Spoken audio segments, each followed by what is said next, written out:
Bismillahirrahmanirrahim. Assalamualaikum warahmatullahi wabarakatuh. Alhamdulillah wassalatu wassalamu ala Rasulillah wa ala alihi wa ashabihi wa man tabi'ahum bi ihsan ila yaumiddin amma ba'd. Para pemirsa kaum muslimin, selamat pagi dan semoga kaum muslimin semuanya dalam keadaan baik, dalam keadaan terus semangat menjalani aktivitasnya dan khususnya dalam mengupgrade pengetahuan tentang ilmu agama. Para pemirsa sekalian, kita berjumpa lagi di serial perjalanan atau serial Surga dan Neraka yang disiarkan langsung dari studio kami, Studio Mahat Imam Syafi'i Cilacap. Dan pada kesempatan kali ini kita sudah punya satu judul baru, yaitu Panasnya Neraka. Ini menjadi kelanjutan tema-tema kita, dua tema sebelumnya, yaitu tentang gambaran bagaimana keadaan dalam neraka. Insya Allah pada kesempatan kali ini dan beberapa episode ke depan kita akan masih membahas di tema tentang keadaan neraka. Dan pada kesempatan kali ini kita sudah kedatangan yang menemani kita, pemateri kita, yaitu Ustadz Haryanto Hafizahullah Ta'ala. Kita sapa beliau dulu. Assalamualaikum Ustadz. Waalaikumsalam warahmatullahi wabarakatuh. Ya, gimana Ustadz, sehat Ustadz hari ini? Alhamdulillah sehat. Alhamdulillah. Ini pertemuan tertunda kemarin ya. Ya betul. Insya Allah tidak mengurangi karena temanya tadi disebutkan masih satu serial yang sama. Ya, Insya Allah. Ya baik Ustadz. Ya ala kulli hal Ustadz, ini suara baru agak serak ya, sedikit batuk, tapi bismillah kita harus tetap semangat karena menemani pemirsa juga untuk menyimak kajian pada kesempatan kali ini Ustadz. Kali ini kita membahas lanjutan dari yang sebelumnya Ustadz terkait tentang gambaran neraka, dan juga mungkin kalau kita kaitkan dengan kondisi sekarang sudah katanya mau masuk kemarau Ustadz. Di sebagian tempat sudah nggak merasakan hujan lagi dan betul-betul siang hari itu kemarin ngerasa panas banget Ustadz. Yeah. Seketika kepikiran jadi ceramah-ceramah di sini Ustadz. Panasnya neraka yang digambarkan bahwa yang di dunia cuma satu dari 70 ya Ustadz ya. Yeah. 70 yang disiapkan di neraka nanti. Nah, itu betapa mengerikannya dan seharusnya kita betul-betul persiapan untuk itu semua.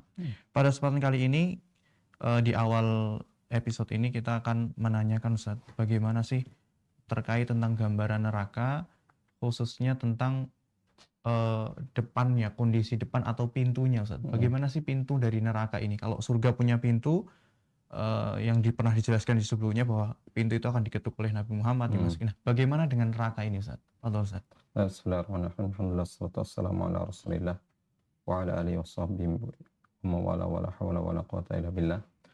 Pemirsa sekalian rahimakumullah. Alhamdulillah terkait masalah tadi yang ditanyakan terkait masalah pintu neraka itu sendiri, karena kita tahu kan fase sebelumnya pertanyaan terkait masalah penjagaan neraka ya, malaikat yang menjaga neraka dan sebagainya, dan yang dijaga itu adalah nerakanya dan di pintunya, dan pintu yang menyambut mereka-mereka yang akan masuk ke dalam neraka sudah ada para malaikat yang menjaganya. Dan terkait masalah pintu yang Allah sediakan di neraka tersebut, Allah menjelaskan dalam surat Al-Hijr ayat 43 sampai 44 ketika Allah Subhanahu wa taala berfirman, wa inna jahannama la mau'iduhum ajma'in. Sesungguhnya neraka jahanam itu adalah tempat yang dijanjikan bagi mereka orang-orang kafir. Orang-orang yang berhak masuk ke dalamnya sudah dijanjikan dan diancamkan dan neraka jahanam. Laha sab'atu abwab. Dan di neraka jahanam itu ada 7 pintu. Neraka itu 7 pintu. Likulli babim minhum juz'um maqsum.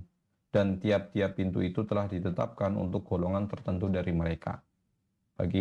Maka sebagaimana di surga itu memiliki pintu tidak hanya satu dan akan masuk dari sesuai dengan amalnya, begitu pula dalam neraka, waliyadzubillah, seseorang yang ditentukan oleh Allah Subhanahu wa taala masuk ke dalam neraka, mereka akan masuk dari 7 pintu, tetapi masuknya sesuai dengan amalnya masing-masing, kesalahannya masing-masing. Jadi tidak semuanya masuk dari satu pintu. 7 pintu ini, adanya 7 pintu ini bukan karena pintunya yang terlalu kecil, karena kemudian orangnya yang masuk terlalu banyak sehingga ngantri. Kalau di dunia itu kan gambarannya, kalau loket cuma satu, kalau yang mau beli tiket itu orangnya sedikit, ya loket satu cukup. Tapi kalau yang ininya banyak, berarti kan loketnya harus banyak. Tapi ini bukan karena itu. karena pintu neraka juga besar, tetapi karena memang Allah membagi-bagi mereka-mereka yang akan masuk ke dalam neraka disesuaikan dengan kesalahan dan dosa yang mereka lakukan. Karena memang yang di neraka juga tidak satu tingkat saja, tidak satu macam, tidak satu jenis kesalahan, maka dengan adanya pintu ini untuk membagi-bagi mana yang berhak masuk pintu ini dan mana yang berhak untuk masuk pintu ini. Dan tidak perlu khawatir kemudian bingung masuk pintu mana, karena dari masuk pintu manapun sama-sama ujungnya akan masuk ke dalam neraka, waliyadzubillah. Seperti itu.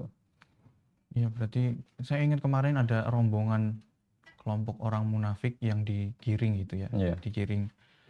Terus nanti mereka kehilangan cahaya dan pada akhirnya akan masuk ke dalam neraka itu. Dan juga sebelumnya orang-orang kafir itu juga ada penggiringan, Ustaz. Iya. Bukan cuma digiring tapi juga dilempar, bahasanya seperti itu. Nah, ini gambarannya seperti apa, Ustaz? Orang kafir ini ketika memasuki neraka atau pintu neraka ini seperti apa? Jadi mereka-mereka yang sudah ditentukan oleh Allah SWT masuk ke dalam neraka jahanam, ada yang ketika orang-orang kafir itu akan masuk, didatangkan dalam bentuk rombongan. Ada yang satu, apalagi kalau yang sifatnya langsung jatuh dari sirat ya, jembatan itu kan berarti langsung nyemplung ke neraka jahanam. Tapi ada juga yang mereka modelnya digiring ke neraka jahanam tersebut.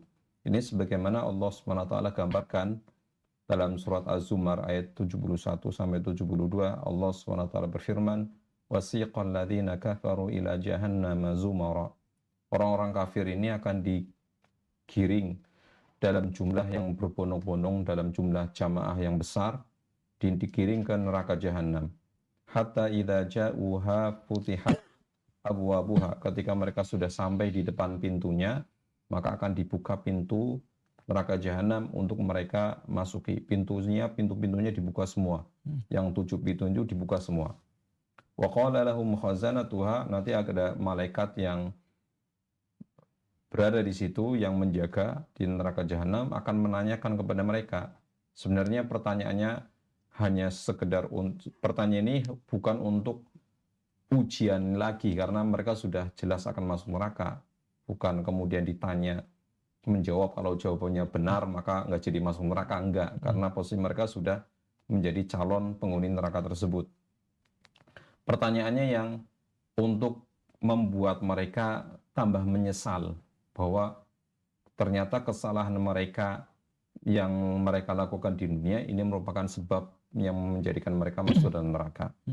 Malaikat itu mengatakan, alam ya'tikum rusulun minkum yatluna 'alaikum ayati rabbikum wa yunzirunakum liqa'a yaumikum hadza.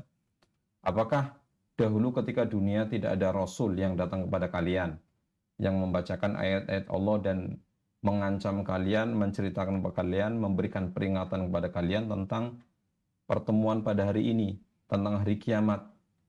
Bukankah para rasul itu sudah datang kepada kalian? Kalau jawabannya mereka nggak pernah ada, itu bisa jadi udzur. Karena ketika sebuah masyarakat, seseorang yang tidak sampai dakwah kepada mereka, kan itu bisa menjadi udzur syar'i. Tapi kan ternyata itu tidak akan mungkin terucap pada mereka. Karena kenyataannya ketika mereka sudah ditentukan masuk ke dalam neraka, berarti udzur syar'i itu sudah tidak ada.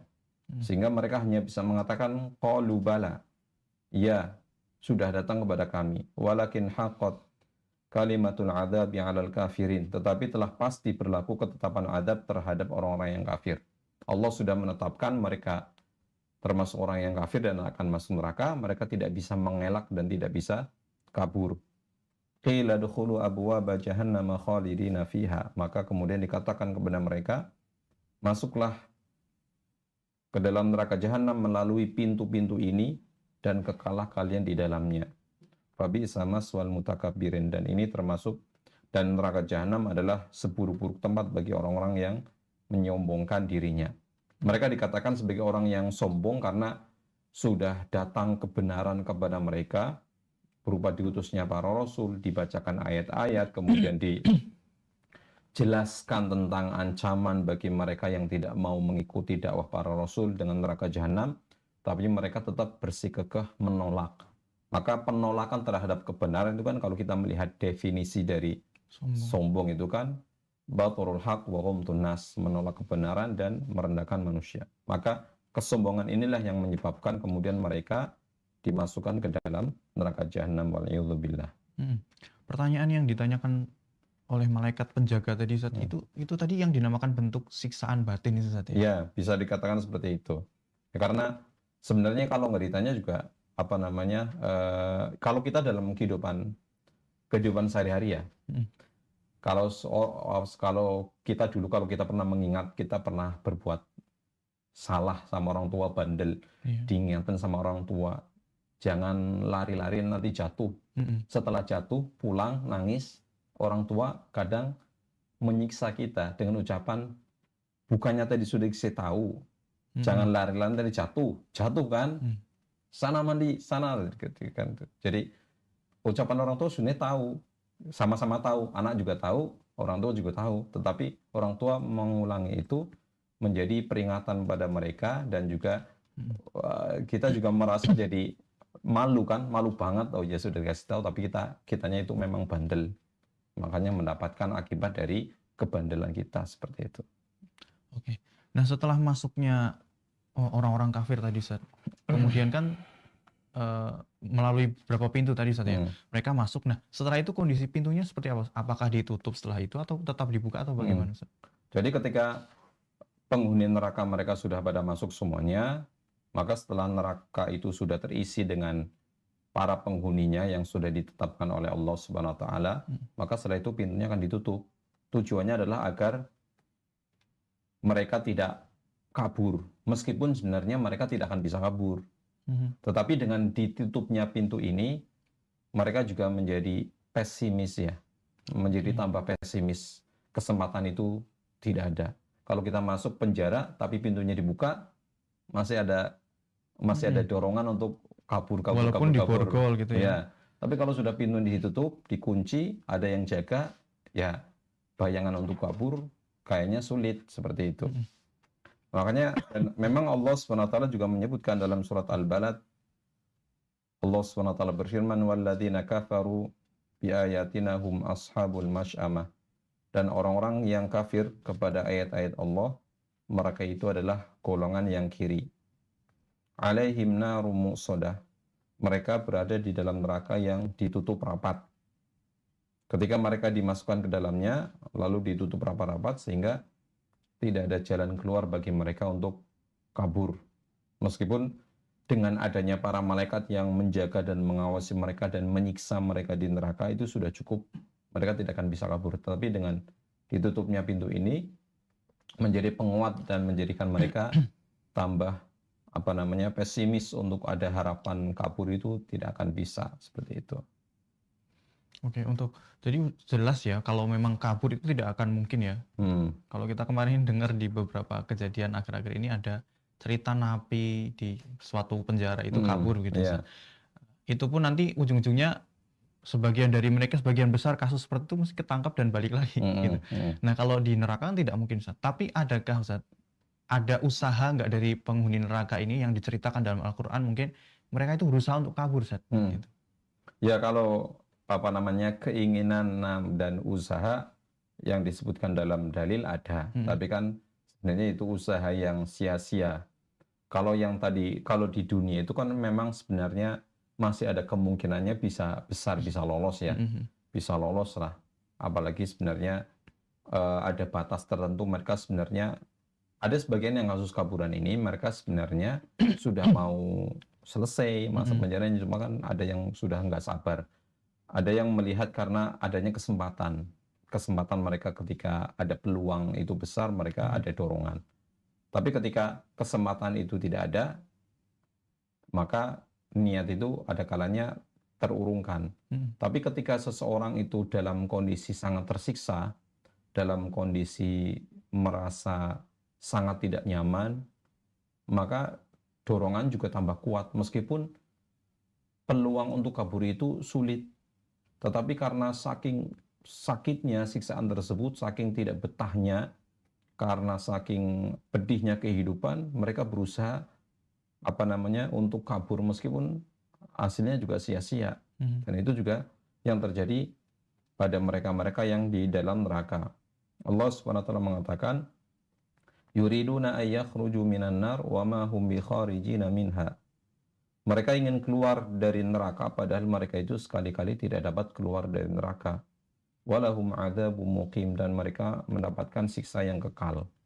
Jadi keinginan untuk kabur ya ada, karena mereka merasakan betapa pedihnya, betapa tidak enaknya disiksa di dalam neraka. Mengalami kehidupan yang sangat berat, tiap hari disiksa, nggak ada istirahatnya, ya mereka ingin keluar dari itu. Tapi kan kenyataannya tidak mungkin. Dan Allah SWT juga berfirman menyebutkan dalam surat As-Sajdah ayat 20, wa ammal ladzina fasaqu fama'wahumun nar. Adapun orang-orang yang fasik, orang yang fasik dalam artian di sini adalah kefasikan yang menyebabkan kekafiran, maka tempat mereka adalah neraka jahanam. Kullama aradu ay yakhruju, setiap kali mereka hendak keluar, ada usaha ingin kabur dari neraka tersebut, ay yakhruju minha u'idu fiha, maka akan ditarik sama malaikat untuk dimasukkan kembali, dilempar kembali. Setiap kali berusaha ingin kabur, ditarik lagi, kemudian dilempar kembali. Wa qila lahum, kemudian dikatakan kepada mereka, dzuqu 'adzaban naril ladzi kuntum bihi tukadzibun. Rasakanlah siksa neraka yang dahulu kalian tidak percaya, mendustakan, tidak percaya dengan siksa neraka, tidak percaya dengan hari kiamat, akhirnya disiksa dengan siksaan yang tidak ada henti-hentinya. Keinginan mereka dan usaha mereka sia-sia. Berusaha ingin kabur, ternyata ketangkep terus. Dan memang sudah ditetapkan kekal, ya mereka tidak akan bisa kemana-mana seperti itu. Tetapi keinginan itu ya memang keinginan dan usaha mereka ya didasari karena memang sangat menyiksanya kehidupan di situ, sehingga mereka berusaha semampunya, meskipun mereka juga tahu namanya usaha gitu ya, meskipun sudah tahu bakal gagal, ya mereka terus melakukan itu. Dan itu juga sebagai bentuk apa namanya penghinaan juga ya, karena ketika kita merasa usaha kita sia-sia kan orang lain juga melihat kita, ibaratnya kok kasihan sekali kamu sudah tahu nggak bisa, nyobain lagi ngapain. Ibaratnya kalau bagi kita sih, kalau di dunia ya kayak orang bodoh, mohon maaf gitu ya, karena orang bodoh sudah tahu nggak bisa, ngapain usaha, itu kan seperti itu. Oke.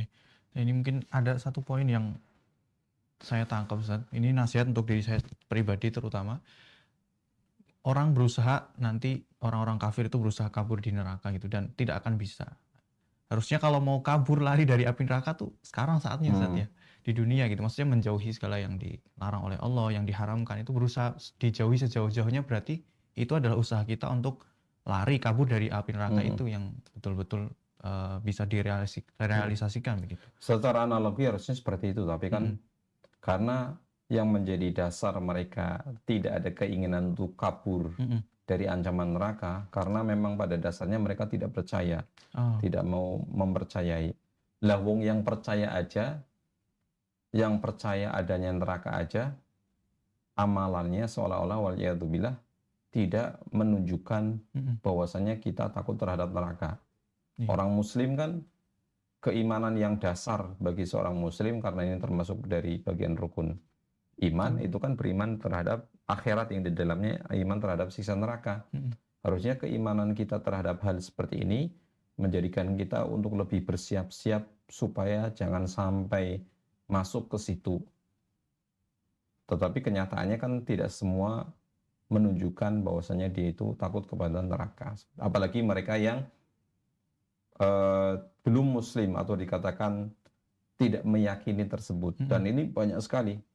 Di negara-negara yang maju pun banyak di antara mereka yang ternyata secara KTP memiliki agama, tetapi secara amalan, kehidupan realnya, ternyata banyak di antara mereka yang ateis, tidak percaya Tuhan, apalagi percaya dengan yang namanya kehidupan setelah kematian. Berarti yang mereka yakini itu endingnya ya mati sudah itu saja. Iya, karena mereka menganggap kehidupan itu in hiya illa hayatuna dunya namutu wa nahya. Ya. Kehidupan kita ya cuma kehidupan dunia, mati hidup, sirkulasinya seperti itu. Ada yang mati, ada yang hidup, ya sudah selesai seperti itu. Karena mereka melihat gambaran kehidupan dunia seperti itu, dari dulu seperti itu. Karena yang mereka lihat adalah sesuatu yang nampak dari kehidupan dunia seperti itu. Nah, tadi kondisi ketika orang kafir itu masuk kemudian pintunya ditutup, pintu-pintu neraka ditutup. Nah, adakah momen lain, Ustaz? Momen lain yang dalil misalnya menjelaskan bahwa pintu neraka ini juga ditutup di beberapa momen gitu, Ustaz? Ya meskipun belum ada penghuninya atau dikatakan belum ada pengadilan, masih berlangsung pada saat ini adalah kehidupan dunia. Iya. Tapi ada momen tertentu di mana neraka itu ditutup. Ditutup bukan karena orang kafirnya sudah masuk neraka, karena kan belum ada akhirat untuk mizan dan timbangan amal, belum ada. Tetapi dalam momen tertentu, sebagai keistimewaan yang Allah berikan kepada umat ini, yaitu ketika di bulan Ramadan, bagaimana Nabi SAW pernah bersabda, "Idza jaa syahrul Ramadan, futihat abwabul jannah wa ghuliqat abwabun nar." Ketika datang bulan Ramadan, maka pintu-pintu surga ini dibuka dan pintu-pintu neraka ini ditutup. Jadi yang dikabarkan oleh Nabi SAW bahwa ketika selama bulan Ramadan, ketika sudah masuk awal Ramadan sampai nanti akhir Ramadan, pintu neraka itu ditutup dan pintu surga itu dibuka. Meskipun para ulama, kita melihat dari zahir hadis ini ya, meskipun para ulama ada sebagian mereka juga memaknai dengan maksud lain. Maksudnya adalah karena ketika bulan Ramadan itu kesempatan untuk berbuat ibadah itu sangat besar.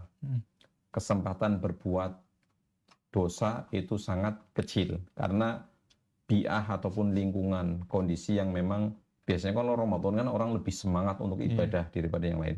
Padahal sebenarnya kan bulan Ramadan ketika datang ini mencakup seluruh wilayah, tidak hanya di negara yang mayoritas Muslim. Untuk daerah yang mayoritas Muslim sih bisalah kita katakan hero semangat untuk beribadah itu tinggi. Karena lingkungannya mendukung. Orang yang mungkin biasanya males karena di masjidnya ramai, ya kita ikut. Tapi di tempat-tempat tertentu kan kondisinya tidak sama. Negara yang mungkin minoritas atau mungkin yang menghuni itu hanya 1-2 segelintir orang Muslim, yang dia bisa jadi tidak bisa melaksanakan apa yang biasa dilaksanakan oleh masyarakat yang mayoritasnya Muslim.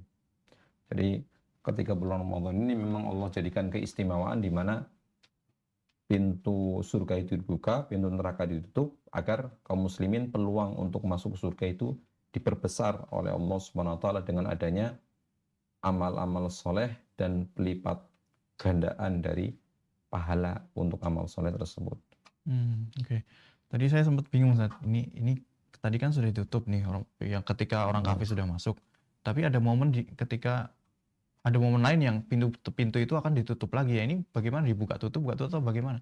Ternyata momen ketika dibukanya itu ketika di bulan Ramadan tadi, Ustaz. Ditutupnya itu ketika bulan Ramadan. Setelah Ramadan, berarti kan kalau kita melihat dari zahir hadis ini, berarti ketika selain bulan Ramadan ini posisi nerakanya, pintu neraka itu dibuka. Karena sebagaimana surga dibuka, pintu neraka juga dibuka karena masing-masing memiliki kesempatan yang sama. Kesempatannya jadi berimbang ya antara amal ibadah dengan amal kemaksiatan. Atau bahkan malah sebagian orang yang kemudian ketika Ramadan ini kesempatan untuk masuk surganya besar karena semangat ibadahnya banyak, tapi ketika sudah berakhir masuk Syawal, malam takbiran malah dekatnya pindah jalur gitu ya. Karena kembali ke kebiasaan yang sebelumnya biasa dia lakukan sebelum Ramadan. Berarti dibuka terus sampai ditutup lagi ketika tadi orang kafir masuk, Ustaz? Ya, kalau secara penyebutan secara pastinya tidak disebutkan. Karena memang tidak, hanya Allah menyebutkan momen-momen tertentu. Momen-momen di mana neraka itu ditutup 2 kali.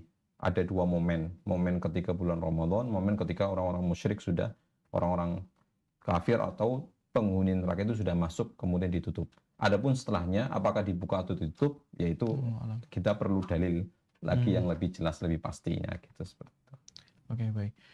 Nah, Ustaz, kita tahu kalau di sebelumnya jelaskan bahwa neraka itu yang panas yang kita rasakan di dunia ini hanya 1 dari 70 yang Allah siapkan nanti di akhirat di api neraka itu. Nah, kalau secara gambaran apa sih sebenarnya yang akan dijadikan sebagai penyulutnya atau bahan bakarnya nanti di neraka tersebut, Ustaz? Jadi terkait masalah bahan bakar api neraka, Allah SWT menyebutkan dalam Al-Quran bahwasanya bahan bakarnya itu adalah manusia dan batu. Jadi ini dijelaskan oleh Allah Subhanahu wa taala yang pertama dalam surat At-Tahrim. Ketika Allah Subhanahu wa taala menyebutkan ya ayyuhalladzina amanu qu anfusakum wa ahlikum nara. Wahai orang beriman, peliharalah dirimu dan keluargamu dari api neraka. Waquduhan nas wal hijarah, yang mana bahan bakar api neraka itu dari manusia dan batu. Jadi ketika Allah Subhanahu wa taala menjelaskan terkait masalah bahan bakar api neraka yang berasal dari batu dan manusia, ini menunjukkan bahwa sifat api yang ada di neraka ini memang berbeda dengan sifat api yang di dunia. Pada dasarnya kan yang namanya api itu ketika diberikan bahan bakar dia akan semakin besar. Iya. Bahan bakar itu biasanya yang nyambung lah, tidak berbalikan dengan sifat api tersebut. Sedangkan kalau dalam ilmu pengetahuan kan manusia itu mayoritas dalam tubuh kita berisi cairan. Cairan kita kan bukan cairan bahan bakar ya. Jadi ketika tubuh yang berisi cairan kemudian dengan jumlah yang besar kemudian dilempar ke api, ya harusnya apinya padam, ya kan? Betul. Kalau misalnya kecuali kalau jumlah apinya lebih besar daripada cairan tersebut. Kalau kita melihat ketika ada ritual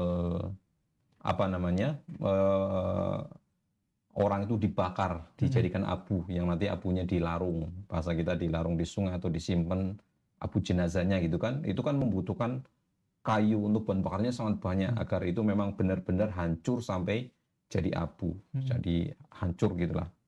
Tapi ternyata di api neraka ini berbeda. Semakin banyak manusia yang masuk, maka akan semakin besar api tersebut. Kenapa? Karena manusianya sendiri itulah yang jadi bahan bakarnya.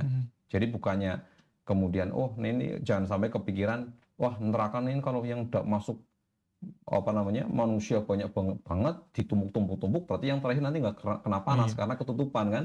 Ibarat kalau ada api besar dimasukkan ke dalam api tersebut sesuatu yang berisi air, yang lama-kelamaan yang datang terakhir akan tidak merasakan panasnya karena yang pertama sudah memadamkan apinya. Tetapi kan berbeda karena di sini Allah Subhanahu wa taala menyebutkan, ini penjelasan secara logis gitu ya. Tapi kan ternyata berbeda, Allah menjadikan manusia itu bahkan yang menjadi bahan bakar dari api tersebut. Maka semakin banyak manusia itu masuk, apinya bukan padam, malah jadi semakin besar, berkobar-kobar gitu. Dalam ayat yang lain juga Allah Subhanahu wa taala mengatakan, fattaqun naral lati waquduhan nas wal hijarah uiddat lil kafirin. Jagalah diri kalian dari neraka yang bahan bakarnya adalah manusia dan batu yang disediakan bagi orang-orang yang kafir. Jadi ini penegasan di ayat sebelumnya bahwa bahan bakar api neraka itu adalah manusia dan batu itu sendiri. Jadi ini menjadi peringatan kepada kita bahwa jangan sampai kita kemudian malah jadi penyulut api neraka tersebut karena kita dijadikan bahan bakarnya. Waliyadzubillah. Jadi dari yang ini, keterangan ini bahwa yang jadi bahan bakar api neraka dan akan terus yang bikin jadi apinya itu terus bernyala gitu ya, terus berkobar itu adalah manusia dan batu. Kemudian selain dari dua tadi Ustaz, adakah dalil yang menyebutkan, ya kan gambaran neraka kan begitu lebar, luas gitu ya, apinya begitu mengerikan. Selain manusia dan batu, ada tidak Ustaz benda-benda yang mungkin bisa menambah api itu bisa jadi lebih besar yang jadi bahan bakarnya? Jadi karena sebenarnya untuk bahan bakarnya tersebut hanya dua ya yang disebutkan oleh Allah, itu dari jenis manusia dan dari jenis batu. Tapi ada hal lain yang disebutkan oleh Allah secara spesifik, namun pada hakikatnya tidak keluar dari dua hal ini. Yaitu dalam firman Allah SWT dalam surat Al-Anbiya ayat 98, Allah SWT berfirman, innakum wa ma ta'buduna min dunillah hasabu jahannam antum laha waridun. Sesungguhnya kamu, wahai orang-orang kafir, dan apa yang kamu sembah selain Allah, kalian berdua sama-sama akan menjadi umpan dan bahan bakar neraka jahanam. Kamu pasti akan masuk ke dalamnya. Di sini Allah SWT menjelaskan bahwasanya yang masuk ke dalam neraka jahanam tidak hanya pelakunya, orang-orang kafir saja yang menyembah selain Allah. tetapi yang disembah itu pun juga mereka akan dimasukkan bareng. Dan ini bentuk sebagai bentuk penghinaan kepada orang-orang musyrik yang mereka dulu ketika di dunia menyembah selain Allah, berharap nanti di akhirat yang mereka sembah ini akan nolong mereka. Loh kok malah sama-sama Masuknya masuk? belum. Ya. Kalau kita misalnya ada seorang pencuri, ada seorang pelaku kejahatan minta bantuan sama seseorang supaya dia tidak masuk penjara, supaya dia tidak kena hukuman. Loh kok ternyata yang dimintai dia juga pelaku kejahatan, sama-sama masuk. Kan jadinya bahasa kita ya nyesek gitu ya. Nyesek banget ketika melihat sesuatu yang kita harapkan bantu malah dia juga sama-sama masuk ke dalam tersebut. Dan mungkin mindsetnya jadi kebalik, yang tadinya nganggap orang itu punya kekuatan gitu ya, sekarang jadi loh sama-sama masuk berarti kamu nggak bisa apa-apa gitu. Ya, sama saja. Dan tapi perlu kita jelaskan kembali bahwasanya yang dimaksud yang sesuatu yang disembah selain Allah itu kan bermacam-macam. Ada kalanya yang terbuat dari batu, kalau zaman dulu bikin patung ada yang terbuat dari batu, ada yang terbuat dari kayu dan sebagainya, maka itu bisa dimasukkan. Kemudian ada juga yang disembah selain Allah itu kan ada kalanya manusia. Tapi tergantung ini manusianya. Kalau dia ridho dengan perbuatan para pengikutnya, ya dia masuk. Tapi kalau ternyata mereka adalah yang disembah selain Allah adalah mereka yang tidak ridho, tidak tahu menahu apa yang dilakukan oleh manusia, ya tidak masuk. Supaya tidak ada pikiran, oh berarti di sini Isa Al-Masih masuk neraka dong. Karena kan jadikan sesembahan selain Allah, masuk neraka juga bareng sama orang-orang kafir. Oh enggak.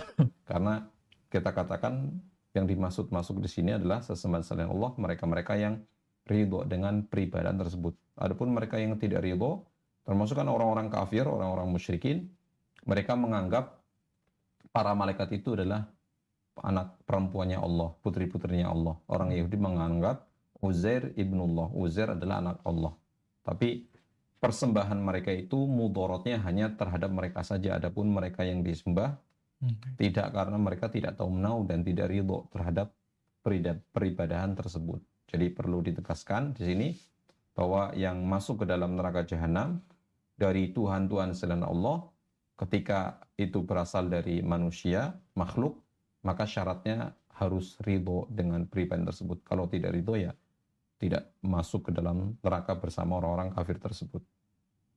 Nah ini satu penasaran Ustaz, terkait tentang batu Ustaz. Batu ini ada nggak dari secara spesifik yang menyebutkan bahwa oh batu itu yang dipakai yang batu yang seperti ini, warnanya seperti ini? Baik, memang sebagian ulama tafsir itu berpendapat bahwa bahan yang dimaksud dengan bahan bakar neraka itu adalah batu belerang. Sebagaimana dinyatakan oleh sahabat Ibnu Mas'ud radhiyallahu ta'ala anhu ketika menjelaskan tentang bahan bakar api neraka yang salah satunya adalah berasal dari batu, beliau mengatakan hiya hijaratun min kibrit. Batu yang menjadi bahan bakar neraka adalah batu kibrit, yaitu batu belerang kalau kita terjemahkan. Khalaqahallahu yawma khalaqas samawati wal ard fis sama'i dunya yu'idduha lil kafirin. Allah telah menciptakan batu belerang ini ketika Allah di hari di mana Allah SWT menciptakan langit dan bumi, dan Allah siapkan untuk mengadab orang-orang yang kafir. Dan Allah ciptakan di langit dunia, Allah jadikan batu tersebut ada di langit dunia untuk mengadab orang-orang yang kafir. Tapi ulama yang lain berpandangan bahwa maknanya tidak mesti batu belerang. Karena para ulama ketika menafsirkan dengan batu belerang ini, karena pada saat itu jenis batu yang dikatakan batu yang panas yang bisa menjadi bahan bakar api yang mudah terbakar itu adalah batu belerang itu sendiri. Padahal bisa jadi ada batu-batu yang lain.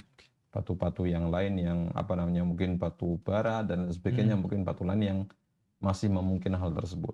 Ala kulli hal, jadi penafsiran ulama ketika menyebut sebuah batu belerang itu hanya sekedar untuk memahamkan agar lebih pendekatan untuk pemahaman, pendekatan pemahaman seperti itu. Tapi tidak memastikan secara pasti batunya itu apa seperti itu. Oke. Atau mungkin ada pembahasan lain saat dari para ulama yang tadi kan secara spesifik menyebutkan salah satu contoh gitu ya, Mm-mm. batu belerang. Ada nggak secara umum menjelaskan, oh ciri-ciri batunya itu seperti ini, seperti ini, seperti ini, Ustaz? Oke. Ya, jadi memang ada sebagian ulama juga menjelaskan ciri-ciri batu ya, ciri-ciri batu, tapi tidak menyebutkan nama batunya, tetapi hanya menyebutkan ciri-cirinya. Ciri-ciri yang disebutkan oleh para ulama yang merupakan bahan bakar api neraka adalah yang pertama adalah sur'atul iqad, itu yang cepat menyala. Jadi kena api dia langsung menyala kebakar, gitu ya. Kemudian yang kedua mengeluarkan bau yang tidak sedap, mengeluarkan bau ketika batu tersebut dibakar, maka baunya itu tidak enak. Kemudian yang ketiga kasratud dukhon, mengeluarkan asap yang banyak, ngebul, asapnya banyak. Kemudian yang keempat, mudah menempel di tubuh manusia. Karena batu tersebut kan ketika manusia masuk, nempel ke bahan bakar tersebut, dia nempel kepada manusia sehingga pembakarannya akan menjadi lebih menyakitkan karena sesuatu itu nempel pada manusia. Kemudian memiliki kekuatan panas yang besar. Jadi 5 ciri-ciri ini yang dipahami oleh para ulama terkait masalah batu apa yang menjadi bahan bakar neraka jahanam.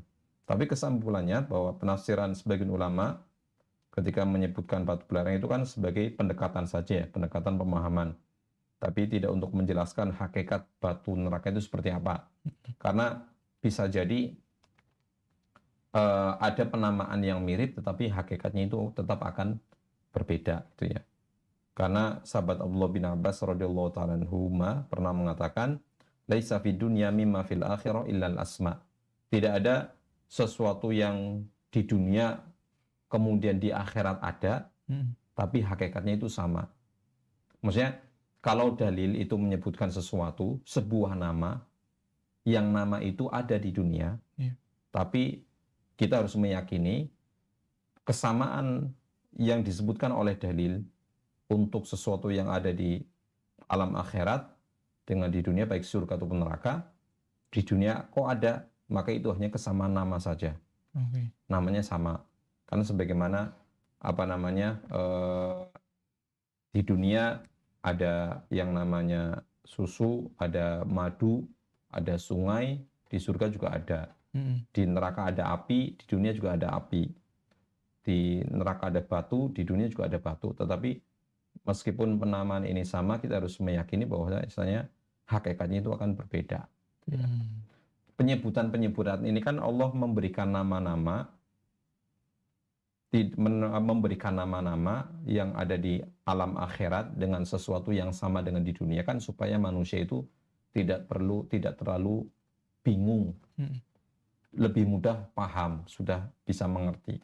Tapi hakikatnya kan Allah tidak bisa menjelaskan semuanya kepada manusia karena mereka belum mengalami kehidupan akhirat seperti itu. Jadi pada intinya apa yang disebutkan oleh para ulama dan dijelaskan ini hanya sekedar untuk pendekatan pemahaman saja, tapi secara hakikat ya kita sama-sama belum tahu batu itu seperti apa. Hanya Allah Subhanahu wa taala. Jangan sampai ada yang klaim terus diviralkan gitu saja, di foto, oh ini batu dari akhirat. akhirat. Atau bahkan mungkin ada pemikiran ekstrim, kita singkirkan batu-batu belerang yang ada di dunia supaya nanti di akhirat nggak ada batunya, ya nggak bisa juga karena manusianya masih ada yang bisa dijadikan bahan bakar itu. Nah baik, terkait tentang tadi kita dengar bahan bakar yang dipakai adalah batu, manusia, ciri-cirinya batu yang dipakai juga mengerikan, yang bisa nempel. Nah terus bagaimana gambaran ngerinya neraka atau lebih spesifik panasnya neraka ini Ustaz? Sesuai dengan judul kita Ustaz. Jadi terkait masalah tadi kan bahan bakarnya kan ada batu dan manusia. Gambaran panasnya itu seperti apa? Maka Allah Subhanahu wa taala menyebutkan surat Al-Qari'ah misalnya. Allah taala berfirman wa amma man khafat mawazinuh fa ummuhu hawiyah. Adapun orang-orang yang timbangan amal kebaikannya itu ringan, lebih banyak amal dosanya, maka tempatnya adalah neraka hawiyah. Wa ma adraka ma hiya? Tahukah kamu apa itu neraka hawiyah? Narun hamiyah, yaitu api yang sangat panas. Allah hanya menyebutkan secara umumnya bahwasanya apinya itu sangat panas karena yang akan dibakar itu jumlahnya juga tidak sedikit dan sebagai bentuk penyiksaan ya harusnya apinya itu harus yang panas. Dan Nabi SAW juga memberikan gambaran yang tadi yang sudah disebutkan berulang kali ya, secara spesifik ya, dengan supaya kita lebih jelas gambarannya betapa besar panasnya api tersebut.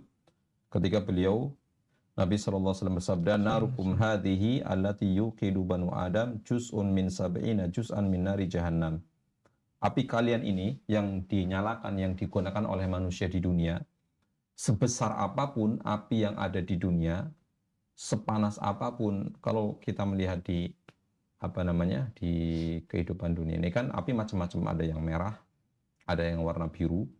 Biasanya kalau dalam permasakan itu biasanya kalau api biru itu lebih panas daripada api yang merah.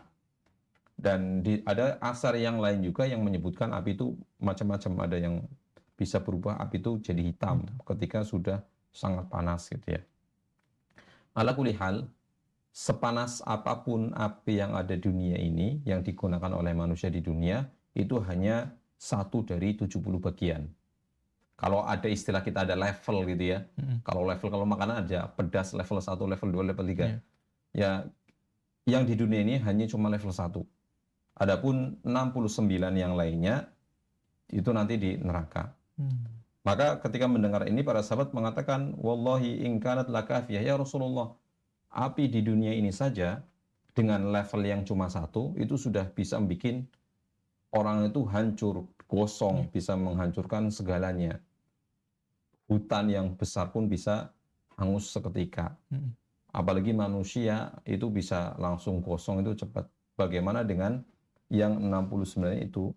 Fa innaha qad fuddilat 'alaiha bi tis'atin wa sittina juz'an kulluhunna mislu harriha. Sesungguhnya api neraka jahanam melebihi panasnya dengan 69 bagian. Semuanya memiliki panas seperti api yang ada di dunia ini. Jadi 70 masing-masing kalau kita melihat satu persatunya itu kekuatannya sama. Misalnya powernya setiap api ini 70 level ini kalau kita melihat dari satu persatunya level panasnya sama. Tapi masalahnya kalau level yang sama ini kemudian digabungkan jadi satu, kan ini jadi besar gitu ya. Kalau dipisah satu mungkin kurang lebih ya sama dengan di dunia, tapi ketika ini menjadi level yang bertingkat sampai 70, 69 dan 70 itu akan menjadi sangat panas. Ibaratnya kalau misalnya ada api besar membakar sesuatu, itu mungkin butuh berapa detik, berapa menit. Misalnya api dengan kekuatan A membutuhkan 5 menit untuk membakar satu orang. Tapi ketika levelnya itu ditingkatkan, otomatis kan tidak membutuhkan waktu lama untuk membuat dia hancur. Hanya butuh waktu yang sedikit itu sudah bisa membinasakan orang tersebut. Seperti itu. Oke. Nah, ada nggak dalil Ustaz yang menjelaskan gambaran detail nih, bagaimana bentuk gejolak apinya itu Ustaz, pergerakan itu Ustaz? Jadi api yang sangat besar yang tadi dikatakan sudah levelnya sampai 69, 70, maka besar apinya ini bisa digambarkan ketika Allah SWT menyebutkan dalam surat Al-Mursalat, Allah Ta'ala mengatakan, innaha tarmi bisyararin kal qasr. Sesungguhnya neraka jahanam itu melontarkan bunga api, percikannya ya. Bunga apinya, percikannya itu bisa sebesar dan setinggi istana. Bangunan istana yang besar itu percikannya sebesar itu.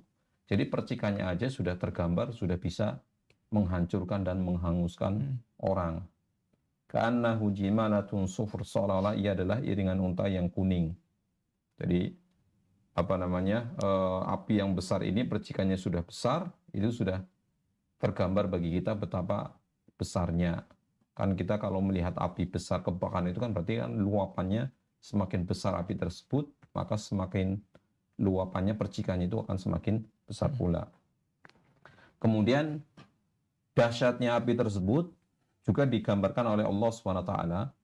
Misalnya dalam surat Al-Mulk Allah Ta'ala berfirman, "Idza ulqu fiha sami'u laha syahiqaw wa hiya tafur."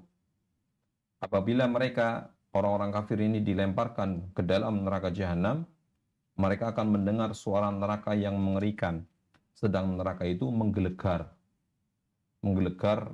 karena sangat panasnya api tersebut. Kemudian dalam ayat yang lain juga Allah SWT mengatakan dalam surat Al-Muddatsir, Allah Ta'ala berfirman, "Wa ma adraka ma saqar." Tahukah kalian apa itu neraka Saqar? La tubqi wa la tadar. Neraka Saqar itu tidak meninggalkan dan tidak membiarkan. Maksudnya bahwa neraka Saqar ketika membakar manusia sampai binasa, menghancurkan seluruh anggota tubuhnya, tapi tidak membuatnya mati. Jadi membuat orang itu sekarat supaya merasakan pedihnya siksaan tersebut. Dibakar tidak sampai mati, kemudian dipulihkan lagi, dibakar lagi seperti itu. Lawahatul lil bashar, yang mana Saqar ini bisa membakar kulit manusia. Kemudian dalam ayat yang lain surat Fatir ayat 36 Allah Subhanahu wa taala berfirman, "Walladzina kafaru lahum naru jahannam la yuqda 'alaihim fayamutu wa la yukhaffafu 'anhum min 'adzabiha kadzalika najzi kulla kafur." Dan orang-orang kafir bagi mereka adalah neraka jahanam. Mereka tidak dibinasakan sehingga mereka mati dan tidak pula diringankan dari mereka azabnya. Demikianlah Allah berikan balasan pada orang-orang yang kafir. Di sini Allah SWT menjelaskan bahwa neraka yang Allah siapkan bagi orang-orang yang kafir dalam neraka jahanam atau neraka Saqar, neraka yang membakar tubuh mereka, menghancurkan tubuh mereka, tapi tidak membiarkan mereka mati dalam kondisi sekarat, agar mereka-mereka yang mendapatkan siksa itu merasakan pedihnya dan sakitnya siksaan tersebut. Ketika sudah mau mati, dihidupkan lagi, disempurnakan lagi, kemudian dibakar lagi. Karena orang itu kan ketika disiksa waliyadzubillah kan pengen cepat mati. Apalagi misalnya ada orang yang sakit berat di rumah atau di rumah sakit sudah tidak bisa apa-apa. Seluruh tubuhnya dari ujung rambut sampai ujung kaki ngerasanya ngilu, ya pedih. Kalau orang yang putus asa kan mesti udahlah mending mati aja daripada disiksa seperti ini. Ya, kalau di Indonesia mungkin masih bisa bunuh diri gitu ya. Bahkan ada sebagian orang yang bunuh diri karena tidak kuat menanggung hal seperti itu. Tapi pada kenyataannya di neraka itu berbeda. Mereka tidak bisa bunuh diri, nggak bisa. Bunuh diri hidup lagi. Kan jadi kesel gitu ya. Jadi merasa tersiksa banget. Sudah pengen mati supaya nggak disiksa lagi, malah dihidupkan lagi, disiksa lagi. Dan tidak henti-hentinya. Kemudian terkait tentang gejolak tadi, gambarannya dahsyatnya api neraka dan juga siksaan yang begitu mengerikan. Ada nggak di satu tempat aja Ustaz di neraka ini yang orang-orang itu berusaha berteduh di tempat itu gitu? Ada nggak tempat untuk berteduh Ustaz? Jadi memang ketika seseorang itu dalam keadaan panas, ketika kondisinya itu dalam keadaan panas, orang biasanya nyari tempat berteduh, berlindung dari, kalau di dunia ya berlindung dari terik matahari.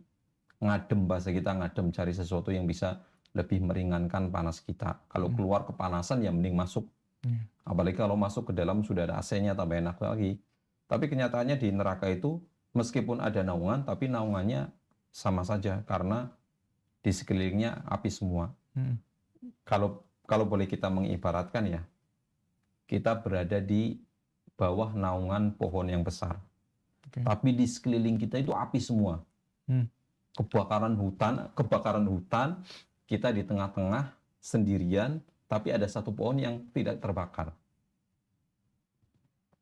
Meskipun kita berada di tempat yang ada tuduhannya, tapi kan sama saja bohong. Kenapa? Karena udaranya, hawanya sudah panas banget. Itu ya. Dan itu juga yang digambarkan oleh Allah Subhanahu wa taala terkait masalah naungan yang ada di neraka. Allah Subhanahu wa taala berfirman dalam surat Al-Waqiah, "Wa dhillim yahmum," dan di neraka itu mereka berada dalam naungan asap yang hitam. Karena saking besarnya api, asapnya ngumpul, tadi kan disebutkan batunya ini dijelaskan oleh para ulama, batu yang dijadikan neraka jahanam salah satu cirinya adalah menghasilkan asap.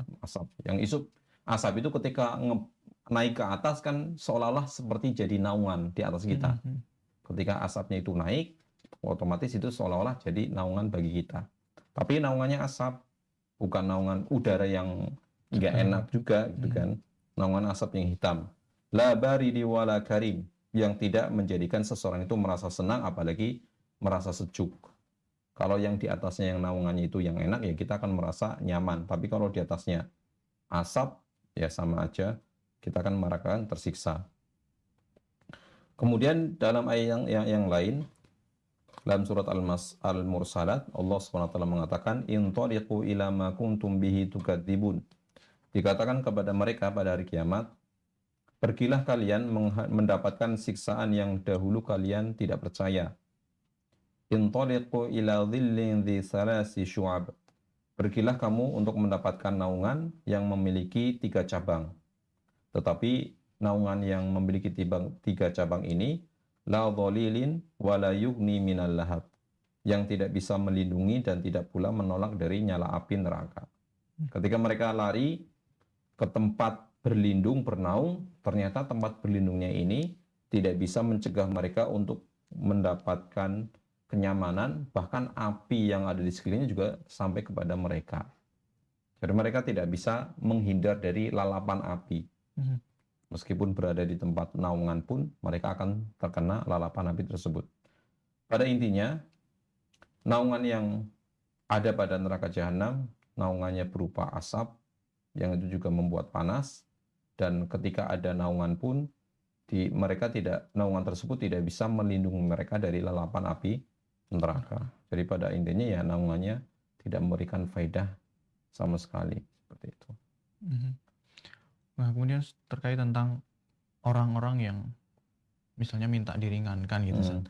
Ada orang yang mengajukan banding misalnya terus minta diringankan siksanya. Ada nggak, Ustaz, orang-orang yang mendapatkan itu dan bentuk keringanannya seperti apa, Ustaz? Kalau ada. Sebenarnya kalau terkait masalah siksaan di neraka itu kan siksaannya bertahap-tahap ya.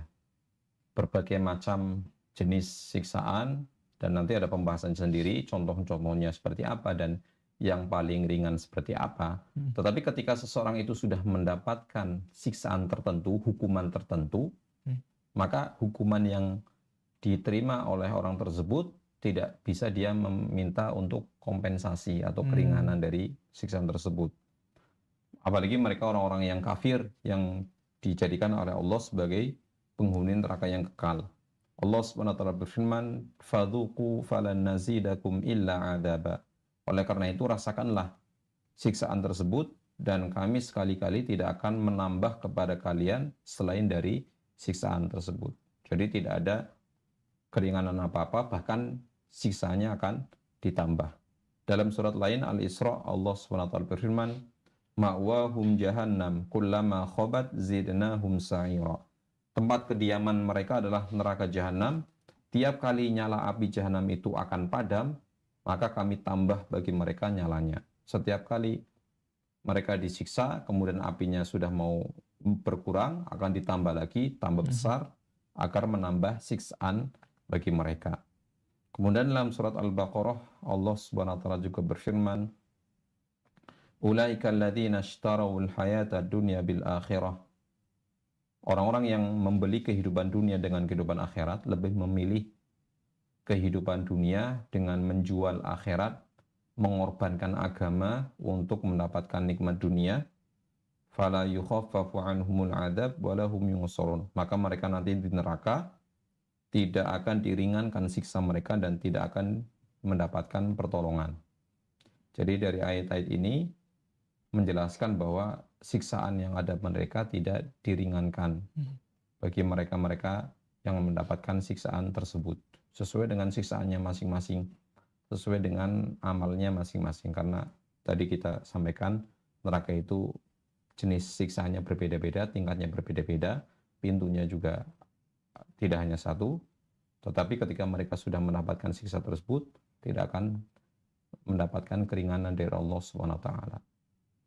Oke, Ustaz. Nah, ini terakhir, Ustaz, pertanyaan terakhir. Kita bahas tentang kondisi api neraka, Ustaz. Untuk saat ini, Ustaz, atau sebelum hari kiamat, itu kondisi api neraka itu sudah Allah nyalakan atau baru nanti ketika di kejadian itu saja ketika orang-orang sudah menghuni dalamnya, Ustaz. Baik, kalau yang kita lihat di dalil itu bahwa nyala api neraka tiap hari juga itu sudah menyala, tidak dipadamkan. Hanya saja nanti ketika orang-orang kafir datang ya akan disiapkan, dinyalakan tambah besar lagi karena yang akan masuk adalah jumlahnya besar. Dalam sebuah hadis Rasulullah SAW bersabda, "Ishtakatin naru ila rabbiha faqalat ya rabbi akala ba'di ba'dhan." Neraka mengadu kepada Allah SWT dan berkata, "Wahai Tuhanku, sebagian dariku memakan sebagian yang lain." Karena besar ya, karena besarnya sehingga kan bergejolak satu sama lain memakan yang lain. Maka Allah memberikan izin fa'adzina laha binafasain. Allah memberikan izin untuk mengeluarkan nafasnya 2 kali. Nafasun fisyita wa nafasun fisoif. Yaitu nafas di musim dingin dan musim panas. Fa asyaddu ma tajiduna fisyita min bardiha wa asyaddu ma tajiduna fisoif min harriha. Maka sekali di musim dingin dan sekali yang di musim panas, maka yang sangat dingin yang kamu jumpai di musim dingin bersumber darinya. Jadi nafasnya neraka jahanam dikeluarkan 2 kali di musim panas dan musim dingin. Sehingga ada momen di mana musim panas itu puncaknya musim panas sangat panas dan musim dingin, puncaknya musim dingin. Jadi ini menunjukkan bahwasanya neraka itu dalam kondisi meskipun belum terjadi hari kiamat sudah dinyalakan, dan dalam hadis ini juga menjelaskan bahwa siksaan itu tidak hanya ada kalanya berupa sesuatu yang panas, ada kalanya sesuatu yang dingin pun ketika dinginnya itu berlebihan itu juga bisa menyiksa. Dan kalau kita melihat kisah yang masyhur di Nabi Ibrahim alaihissalam, ketika Allah Subhanahu wa taala berfirman kepada api yang membakar Nabi Ibrahim, kulinari Allah Subhanahu wa taala itu yang intinya berkata kepada neraka, "Qul ya narukuni bardan wa salaman ala Ibrahim." Allah taala mengatakan pada api tersebut, "Wahai api, jadilah engkau dingin dan menyelamatkan." Jadi ditambah, tidak hanya sekedar menjadi dingin, tetapi selamat. Karena kalau dingin nggak selamat, jadi akan mati, membeku seperti ya, akan merasakan sakit juga. Jadi ala kulli hal, jadi neraka di sini sebelum kiamat pun sudah disiapkan oleh Allah Subhanahu wa taala dan sudah dinyalakan oleh Allah Subhanahu wa taala. Seperti itu. Wallahu taala alam. Oke, Masya Allah, Barakallahu fiik, Ustaz. Tak terasa kita sudah 1 jam menyimak penjelasan tentang gambaran ya, dahsyatnya, panasnya api neraka. Dan mungkin di akhir episode ini, Ustaz, silahkan disampaikan tentang gambaran singkat atau kesimpulan dari yang kita sampaikan, Ustaz. Baik. Kaum muslimin rahimakumullah, singkat saja ya. Ini karena tadi sudah dijelaskan panjang lebar terkait masalah kondisi neraka, dan ini juga episode yang berhubungan dengan episode sebelumnya dan setelahnya. Maka untuk mengetahui gambaran secara jelas tentang neraka itu, nontonnya tidak hanya episode ini, tapi episode sebelumnya dan selanjutnya juga dan seterusnya. Dan intinya, kita sudah mengetahui betapa besar dan dahsyatnya api neraka yang Allah siapkan bagi mereka-mereka yang mengingkari, tidak percaya, dan kafir kepada Allah Subhanahu wa taala. Maka kita harus senantiasa banyak-banyak memohon perlindungan kepada Allah Subhanahu wa taala agar senantiasa dijaga diri kita, keluarga kita, dan orang-orang sekitar kita dari neraka jahanam. Wallahu taala alam. Terima kasih Ustaz, jazakumullah khairan atas ilmunya. Semoga kita dapat mendapatkan banyak kefaedah dan kita amalkan dalam kehidupan sehari-hari. Semoga Allah jaga kita dan keluarga kita dari api neraka. Amin ya rabbal alamin. Kita tutup, subhanakallahumma bihamdika asyhadu an la ilaha illa anta astaghfiruka wa atubu ilaik. Wassalamualaikum warahmatullahi wabarakatuh.